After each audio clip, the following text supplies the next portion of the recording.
All right. Hi, friends. This is Andrew Anderson with Brothers and Mothers. I wanted to introduce today the subject of mental illness by way of a story. So, and also this is something that happened yesterday, so it's not, I'm not making this up. So basically, yesterday, one of my neighbors approached me and said, "Hey, I have a good friend of mine. Her name is Susan. I'm changing her name." And he said, "Hey, Susan is in a relationship, with this guy, and she's been going downhill mentally for the last couple of years. So she's not working, she's hardly eating, she's super depressed, and she's talking about suicide." And my neighbor said, "I really want to help her. I've been talking to her off and on, but what can I do for her? Because she's getting ready to be evicted. Where can I send her to get help, like get mental help?" So this brought up a lot of thoughts for me, and I'll share with you what I told him. But I'm going to share some more information about my experience with mental illness and mental health services and the DSM 5 and psychiatry and all those things. So okay, so I told him, well, the reality is that when somebody is suicidal and super depressed and in a really bad spot, there's not very many options for them.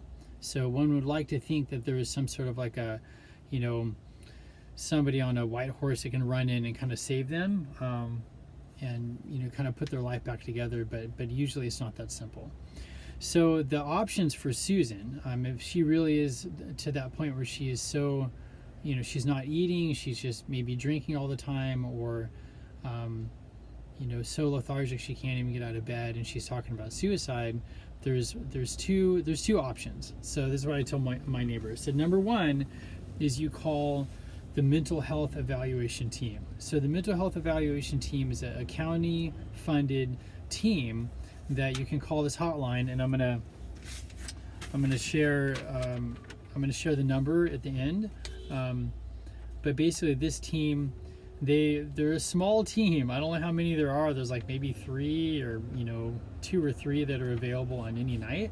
And you call this phone number, and they will send a team of people, at least 2 people, out to your location to evaluate you.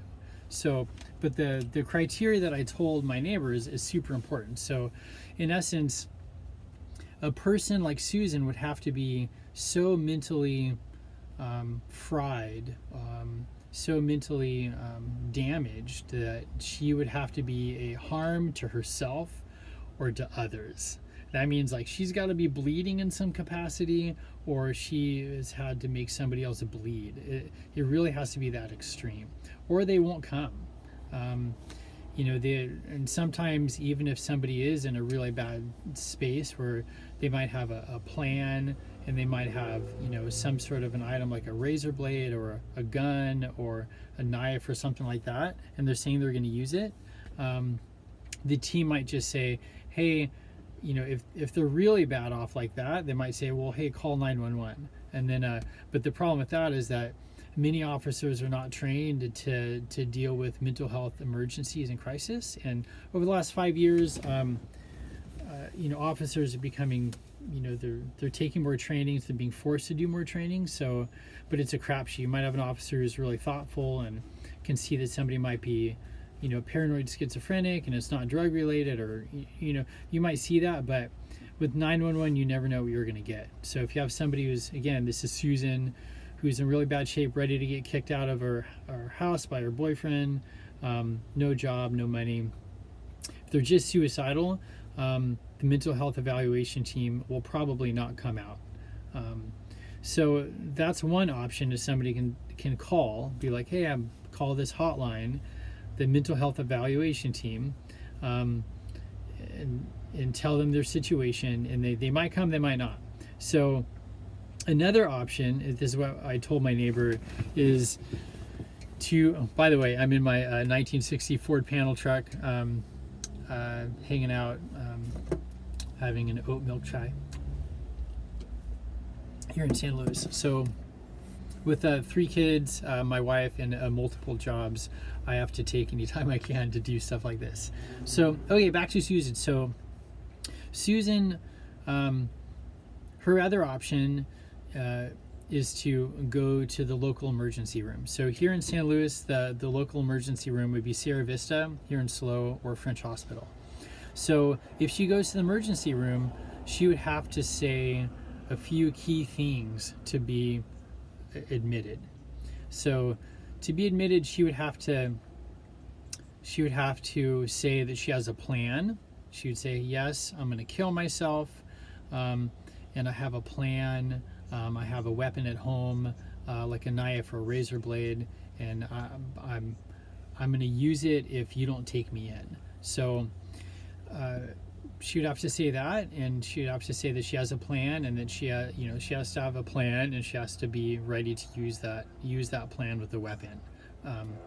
So, and again, this is a crapshoot. So you might have a nurse that's at the end of her shift, and she really wants to go home because she has, her Netflix she's on the last series, and she might not really pay attention to Susan's plight. Again, good cop, good nurse, bad nurse. You never know what you're going to get. So, and also in the emergency room, there might be, a child with a broken arm, or an old lady having a heart attack in the emergency room. So that might take priority. So this person, if they go to the emergency room, they would need to be pretty intent about, saying what they want. So that's hard. And again, this is what the homeless population experiences also. If they're having a mental health crisis, and the mental health crisis is another, I'm going to talk a little bit about that. There's a lot of American history behind the development and the marketing of the mental health industry. I'm not anti-mental health. I'm not anti-psychotropic drugs, but I am all about encouraging people to thoughtfully think through what is mental illness and what really is the problem in their life, and what's drug induced and what's not. Whole other discussion. But for Susan, her 2 options is called the mental health evaluation team. They call it the MET team, M-H-E-T, kind of rolls out MET team, or is to go to the emergency room if she's in really bad shape. So another option, which is not really an option, but is the SLO hotline. If somebody is just having a bad day and is depressed, wants to talk about it, they can call the SLO hotline, which I believe is managed by Transition Mental Health Association, but I'm not totally sure. So these 2 numbers, I want to show these to you in my excellent handwriting, if you can see that. So those are those 2 phone numbers that anybody can call. And again, the MET team, if somebody's really bad off, they can call that number. So yeah, and again, in the homeless population, this subject is obviously this is a ginormous. So here's the thing. So say Susan is admitted to French Hospital or Sierra Vista, or the MET team shows up and assesses her, and they're like, yeah, you're like super whacked out and if you need some help real bad. They will put what's called a 5150 hold on Susan. And a 5150 hold is it's a legal action where a person gives up, they sign over their personal rights to, in a sense, the state of California, which is a very heavy and scary thing to do. Once somebody does that, once they're 5150'd, that goes into a system, and you are, in a sense, marked for life that you kind of went off the rails at one point. So it's a pretty serious thing. And of course, as somebody is suicidal, it's better than dying, but 5150 is it's a serious withdrawing of somebody's personal rights and allowing the state of California to govern them. So 5150 is a 72-hour hold. So in SLO County, they will take that person to the PUF unit, which is this building that has, think One Flew Over the Cuckoo's Nest. So you have like lots of smokers, gated bars, locked doors, people screaming and crying. It's out of control, gnarly.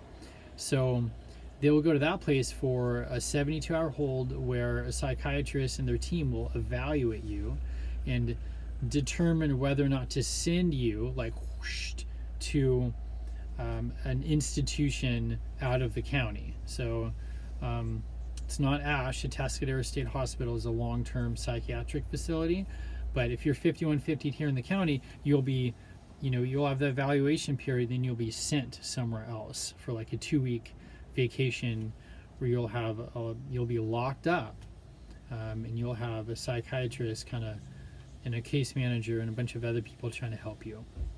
So 5150 is from Article 1, Section 5150 of the California Welfare and Institutions Code. Isn't that exciting? That was signed in 1967. So before 1967, it was really easy to commit somebody to an institution, and you got to read on this. There's some very dark, disturbing history of abuse in America. It's still happening, but not as much as it was before 1967. If you don't like your wife or didn't like your husband or didn't like your neighbor, there's a lot of sketchy ways that you could kind of figure out how to get somebody committed, and it was the real deal. There's not a lot of regulation, and there's a lot of abuse. So in 1967, a bunch of statistics and pretty gnarly stories in history went through Congress, and they made this anyways. So I know this is a little muddled. You just have to read on this subject. So in 1967, that's where this came 5150, where somebody could be committed to an institution for 72 hours and then evaluated. So that's what Susan would be looking at if they're like have a mental health emergency. So there's so much history here. I know I'm already at like 12 minutes on this video, but so I worked for about 8 years in group homes. And just think foster kids that kind of drop out of the foster system because their behavior is too gnarly. And then for 5 years, I worked in this county for the youth treatment program, which is a short-term therapeutic treatment home in San Luis Obispo, managed by Transitions Mental Health Association. So one of my main roles was to manage the psychiatric care of the kids in that facility. Mind you, I don't have any psychiatric training. I'm not a psych tech.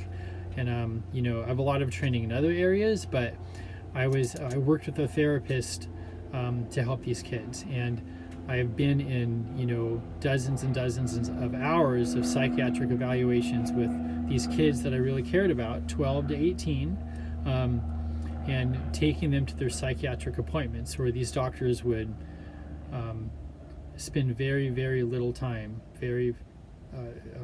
a very minimal amount of time trying to assess them, and many of those hours was over a video conference with a doctor in another state or somewhere else. So again, I'm not anti-med or anti-mental health, but there's a lot of history in this industry in America that you have to understand in order to see how it works out in the homeless population. So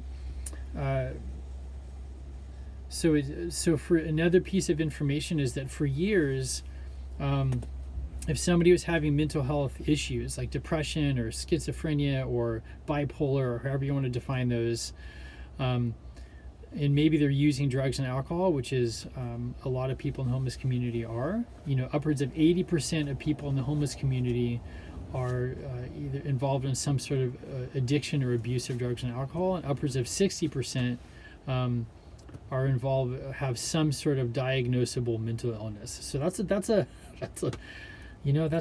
lot. It's a lot of people in that population. And those statistics is from Uppers, Downers, and All-Arounders by Cohen and Inaba. So I don't know what edition that was, but so for a long time, the mental health industry and the drug and alcohol industry would send people back and forth. Somebody would go in and see a drug and alcohol counselor, and they'd be like, well, you're kind of nuts. You need to go to mental health. And so they would send them to mental health, and they would say, well, no, your real problem is that you're a drug addict, and they would send them back and forth. So in the homeless population, you got to hear me, many many of these secular institutions frame psychiatric medication as salvation, as a way to be free from your problems. And they have some sort of brain misfunction, and Seroquel, or some sort of Risperdal, or some sort of Prozac, or all these different meds is going to be the answer to your problem. Sometimes there is an answer, but many times there has to be a holistic solution. So I did drug and alcohol counseling here in private practice for like a year, and my little group is called Holistic Solutions, because there's no magic bullet, my friend. There's no silver bullet that's going to kill the werewolf. It's a multifaceted issue. So for Susan, or any homeless person, you got to think, as a normal person looking into this industry, you can't see like, oh wow, just go to the psych doctor and they're going to help you with your issue. It's multifaceted and very complex, and again, it can be a cold and inefficient system, just like going to the Department of Social Services.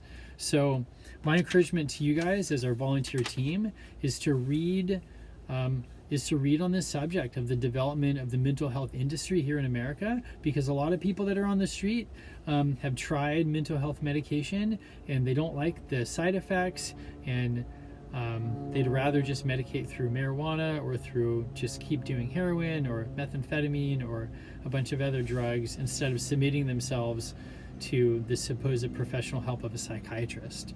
So again, huge subject, which I'm like generalizing on, but here's a couple books that I wrote down in my chicken scratch. My 6-year-old is probably can do better handwriting this, but okay, here we go. So that first book, so the DSM is the Diagnostical Statistical Manual. It's the Bible for mental health, and I think it's on the 5th edition. It's basically the Bible for psychiatrists and for mental health workers. So they look up a diagnosis, it has like a diagnosis, a description, and it has the solution, which is psychiatric medication. And so that first book, Gary Greenberg, psychiatrist. So it's a pretty heavy book. So number 2, Saving Normal, and just look at that description.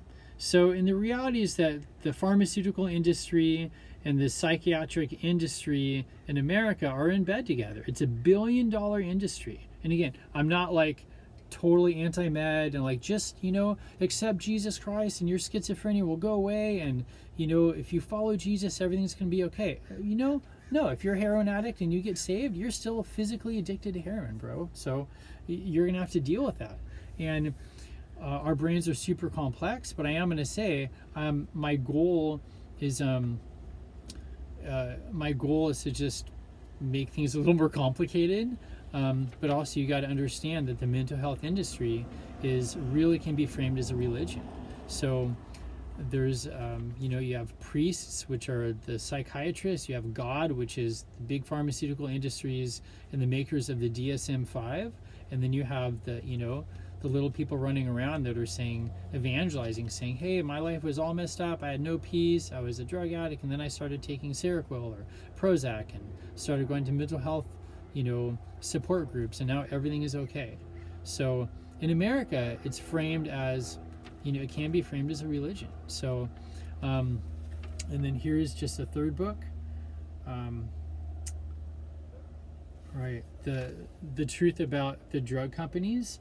So this lady who wrote it, she was in New England. Was it New England? Yeah, New England Journal of Medicine for 20 years. So you got to understand that the money drives this market, right? Money drives this market just like any other market. And it's not all garbage, but unless you're thoughtfully thinking about these issues, it's easy to put a lot of hope into the authority of this institution. So so again, this is, for you guys who are volunteering with Brothers and Mothers, I know this is kind of a crash course, but I'm going to say two statements. So number 1, Don't underestimate the power of prayer and consistent compassionate the power of prayer and consistent compassionate engagement with a human being. So that one-on-one connection and care for people and letting people know, hey man, I do care about you, and yes, I'm not scared because you hear voices or you're depressed. Let's talk about that. Let's go get coffee. Don't underestimate the power that or the how God can use you in somebody's life. So number 2, stop overestimating the salvific power of a psychiatrist or psychotropic drugs. So don't overestimate the professionals as somehow having solutions to these problems. Sometimes medication can be helpful for taking the edge off of, depression or, some sort of bipolar, but there are so many side effects, you guys, and how they prescribe these drugs really is a crapshoot. I've seen this with kids for almost a decade in the group home industry, and the homeless care is no different. And part of that is that a lot of psychiatrists only have like 10 to 15 minutes with their patients. That's what they're pushed towards. And how much real good care can you do in that time? It's very difficult. So the gospel is the power of God for salvation for everyone who believes, right? So the power of God to transform a human heart from self-focused and depressed, bipolar, schizophrenia. There's a lot of complexity in there. So we preach Jesus Christ and Him crucified first. So absolutely. But number 2, I'm going to always push thoughtful integration as key. Not synchronization, not being a syncretist. So thoughtful integration is, we look at the secular services in the world and we say, how can I take and understand what this organization does and how it's helpful for a human being? And then I'm going to integrate it into my understanding of biblical instruction, in pastoral care and caring for people. So we're not just saying, oh yeah, I'm going to believe everything that I hear from the pharmaceutical industry on these ads or the diagnostic statistical manual. I'm not going to take it all as face value. I'm going to read, I'm going to be thoughtful. And if you want to jump into this world and understand how to care for the homeless and the poor in this poverty world, mental illness is one of those areas you have to start understanding. So again, there's the mental health evaluation team, as you can call this people, Pursue 5150 if you're working with somebody who is really suicidal, or you can call the SLOW hotline. I shared with you those phone numbers.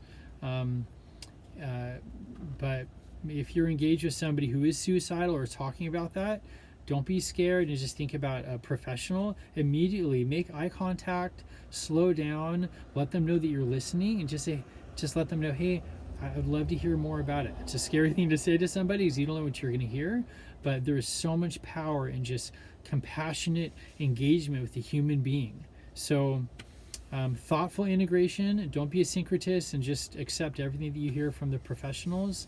And there you go. I know it's 23 minutes, but there's some more, there you go, on mental health and some of my perspective. Thank you. Love you guys. Bye.